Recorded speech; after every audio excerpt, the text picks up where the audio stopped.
Bonjour à tous, moi c'est Amevia. Je vous propose aujourd'hui des actus intéressantes, abonne-toi et active la cloche de notification pour t'informer à chaque actu. Let's go! Depuis une semaine, aucun décès lié au coronavirus n'a été enregistré au Togo. L'information a été donnée jeudi par la Coordination nationale de gestion de la riposte, CNGR COVID-19, et le Conseil scientifique. Depuis le début de la pandémie en mars 2020, le pays a enregistré 13 068 cas de Covid. L'épidémie a fait 123 morts. La campagne de vaccination a été lancée il y a plusieurs semaines. 200 000 personnes ont reçu la première dose d'AstraZeneca. La seconde sera administrée à partir du 10 mai. Deuxième information du jour. Après le Togo et le Bénin, Gozem lance son service de réservation de taxi en ligne à Libreville, indique-t-elle dans une note parvenue à Togo First. La start-up basée dans la capitale togolaise annonce ainsi son implantation dans cette ville d'Afrique centrale, sa troisième de rang sur le continent où elle ambitionne de faciliter les déplacements des utilisateurs d'une part, et le travail des conducteurs d'autre part. Un début de succès dont se réjouit le Nigérian Emeka Ajen, cofondateur de la plateforme, qui s'est notamment lancé dans la livraison à domicile, en rachetant Deliveroo.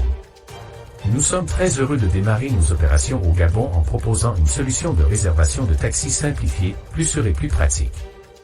Nous sommes convaincus que notre innovation sur le marché gabonais créera une réelle valeur ajoutée pour les passagers et les conducteurs. Très bientôt, nous étendrons notre gamme de services au Gabon avec des services de livraison, a déclaré Cecilia Kuna, directrice pays adjointe de Gozem Gabon. Pour cette nouvelle destination, l'utilisateur peut payer en espèces, Airtel Money, Move Money ou par carte de crédit, a précisé la start-up. La prochaine escale sera le Cameroun, ont indiqué les responsables alors que la pousse qui s'est imposée au Togo et au Bénin, continue d'étoffer son offre de services allant des taxis-voitures standards, aux taxis-motos, taxis-tricycles, en passant par la livraison de produits d'épicerie, de bouteilles de gaz et de repas. Troisième info. Chelsea retrouve la finale de la Ligue des Champions 9 ans après. Les Bleus de Thomas Tuchel ont fait tomber les Merengues de Zinedine Zidane. La légende de Chelsea Didier Drogba a du mal à contenir sa joie après que son ancienne équipe se soit qualifiée pour la finale de la Ligue des Champions. Les Blues ont battu le Real Madrid lors de la demi-finale retour 2-0. La qualification des Blues a envoyé des millions de supporters dans une frénésie, beaucoup se sont tournés vers les médias sociaux pour célébrer cette qualification. Drogba, qui a connu une illustre carrière lors de son séjour à Chelsea, n'a également pas caché sa joie.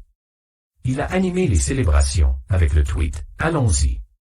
Nous allons à Istanbul mon peuple ».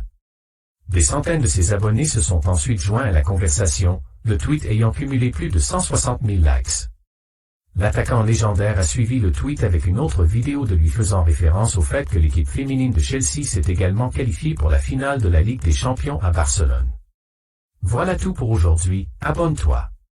D'ici là prenez soin de vous, à la prochaine, bisous.